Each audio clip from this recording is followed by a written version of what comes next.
I couldn't believe it at first, but every time I checked, my water tank was mysteriously low. I thought maybe it was a leak, maybe even faulty plumbing. But nope, the truth was way more shocking.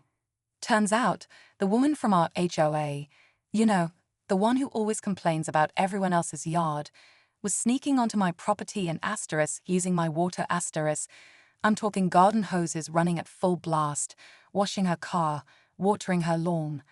At first, I thought it had to be a mistake. I mean, who does that, right? But when I set up a camera, I caught her red-handed.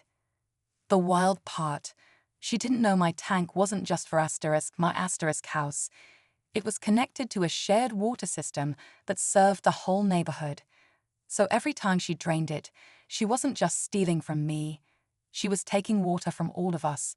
And the crazy thing is, this went on for weeks before anyone figured out what was happening.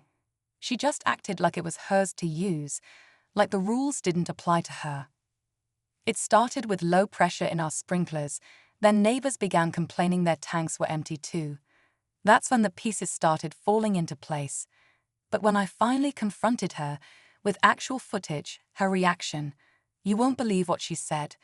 Let's just say it didn't go how I expected, and things got messy real fast. Stick around, because this story is just getting started. So here's where things get even weirder. I started thinking back to all the small signs I had ignored, random damp spots near the tank, the hose being slightly uncoiled, and even a faint trail of wet footprints on the side of my yard. At the time, none of it really clicked. I mean, who suspects their neighbor, especially someone from the HOA board, of sneaking around and stealing water Her name's Linda, but around here, everyone kind of jokingly calls her that HOA Karen. She's always the first to write a complaint if your trash comes out an hour too early or if your grass is half an inch too high. She's got this reputation for controlling everything, but now it looked like she was crossing the line in a way no one expected. And she did it so casually, like it was nothing. She must have thought I'd never find out, or maybe she just didn't care. What she definitely didn't know was that the tank she was draining wasn't a personal one. It was tied into a shared underground reserve that several houses use in the dry season. It's kind of an old system, not something most people think about day to day. But when my pressure dropped, and 3 other neighbors started having the same issue, that's when the puzzle started to come together. The more I dug, the more questions came up. But one thing was clear, she knew more than she was letting on, and she wasn't backing down. After catching her on camera, I thought the hard part was over, but that was just the beginning. When I brought the footage to the HOA meeting, expecting support or at least concern, I was met with awkward silence and blank stares. A few people looked shocked, sure, but no one really said anything. And then Linda stood up, all calm and collected, and said, "That tank was on community land. I had every right to access it." Just like that, no apology, no denial, just entitlement.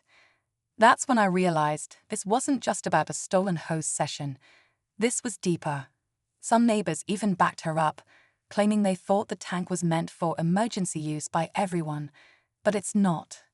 It was installed years ago with private funds and a clear agreement. Only a handful of homes were connected, and we all split the maintenance. I started digging through old HOA records, water usage policies, even emails from past board meetings. Turns out, there's no official mention of shared access. Nothing. So why did she think it was hers to use? Meanwhile, a few neighbors started getting uncomfortable. One guy, Mike, told me he'd seen Linda using the hose behind my shed more than once, but didn't say anything because you don't mess with the HOA board. Another family mentioned they had odd drops in water pressure, but figured it was a seasonal thing. It all started adding up, and yet, no one wanted to speak out loud, almost like they were scared of her. The more I looked into it, the more twisted it got. I found out Linda had actually tried to propose a motion months ago to get shared access to certain water reserves, but it quietly got shot down in a board meeting. So she knew. She absolutely knew she wasn't supposed to be using that tank, but she did it anyway. And not just once. I checked the footage again, multiple days, same time, same routine. Hose hooked up, water flowing, and her walking away like it was no big deal. That's when I decided to talk to more neighbors, one-on-one, off the record. Turns out, I wasn't the only one keeping tabs. One neighbor, Sarah, had actually installed her own security cameras after noticing the same dip in water levels. Her footage showed Linda with *2* hoses, one connected to my tank, and another dragging across to Sarah's property line. And here's the kicker. This wasn't just water theft anymore. With more people involved and more cameras showing similar patterns, this was starting to look like a full-blown HOA abuse of power situation. But here's where the tension really cranked up. The HOA suddenly sent me a notice. Not to apologize, not to address the theft. No, a violation *. They claimed my water tank wasn't compliant with some aesthetic standards. I had that tank for 5 years with 0 issues. Now, out of nowhere, it's a problem. It was clear. This wasn't about rules anymore. It was about control, and Linda was pushing back, hard. Just when I thought things couldn't get more absurd, I got an anonymous note in my mailbox. No return address, no name, just a folded piece of paper with the words, *check the bylaws. Section 12.3. It's not what you think.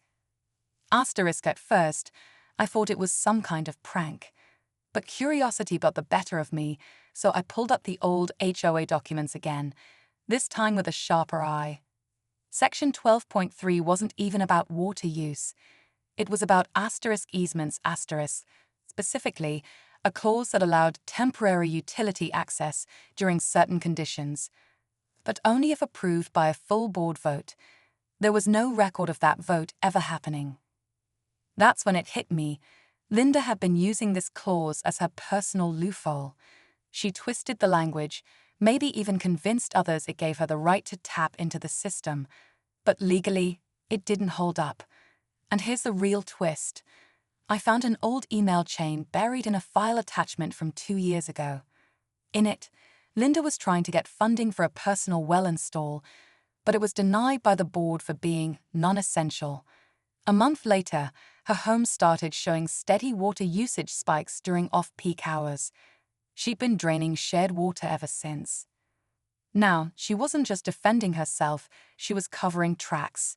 And with the violation notice on my tank and whispers of new rules being pushed at the next HOA meeting, it was obvious. She was trying to silence anyone who stood in her way, and it was working.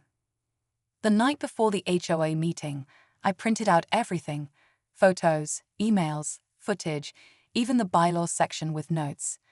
I didn't know who sent that anonymous message, but it gave me exactly what I needed. I wasn't just going to call Linda out. I was going to prove everything in front of the entire board and anyone from the neighborhood willing to listen. That meeting room was packed. Word had spread fast, and for once, it wasn't just about lawn heights or mailbox colors. People wanted answers. When it was my turn to speak, I laid it all out. The timeline, the footage, the easement loophole, the denied well request, it was all there. You could feel the room shift. A few gasps, some angry whispers. Linda tried to cut me off, but I kept going. I even played the clip where she said the tank was on community land. That was the moment everything flipped. A couple of other board members started pulling out their phones, scrolling through their own notes. It was clear they hadn't been told the full story either. The board voted that night. Not only was Linda removed from her position, but the violation against my tank was dropped immediately. She stormed out without a word, but just when I thought it was all over, a neighbor came up to me afterward, someone I barely knew, and said, "You might want to check the other side of the property. There's another hose buried by the fence, and I don't think it was hers." The next morning, I walked to the back of the property, half expecting to find nothing. But sure enough, just behind the old fence line, hidden under a pile of leaves and some loose soil, There it was, another hose, connected to a smaller offshoot pipe that looked like it had been rigged months ago. This one didn't lead to Linda's yard. It ran toward the other side, toward the home of one of the board members who had stayed unusually quiet during the meeting. It explained a lot: why some people defended her so quickly, why others stayed silent. Linda might have been the face of it, but she wasn't the only one benefiting from the water tank. In the end, though, exposing her forced the whole system to come under review. Within a week, the HOA brought in an independent inspector, and the shared tank system was officially documented, mapped, and secured.